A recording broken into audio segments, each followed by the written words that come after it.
சில பேர் பார்த்தீங்கன்னா, பிறக்கிற போது தாத்தா சொத்து 10 ஏக்கரு, அப்பா சம்பாரிச்சது ஒரு 30 ஏக்கரு இப்படிங்கிற மாரி பிறந்திருப்பான். இந்த பையன் வளர்ந்து வாலிபனாக வருகிற போது, ஏதோ ஒரு காரணத்தில மொத்த சொத்தும் போயி 10 பைசாவுக்கு பிரயோஜனம் இருக்காது. அந்த ஊர்ல வாழ்றதே கஷ்டங்கிற மாரி கொண்டு விட்டுடும். இத இதையும் நம்ம ஆளுங்க யோகம்னு தான் சொன்னாங்க. சுனாப யோகம்னு பேரு.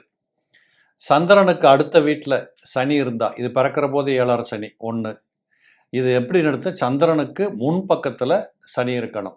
அந்த சனி பகவானை சந்திரன் அடுத்த நாள் போய் தொடுகிறதாக இருக்கிற போது பிறந்துட்டா. இப்போ நீங்களே புரிஞ்சுக்கோங்க, சந்திரன் தான் ஒரு ஜாதகர் பிறந்த உடனே முதல்ல நகருகிற கிரகம் சந்திரனாக இருக்கும்.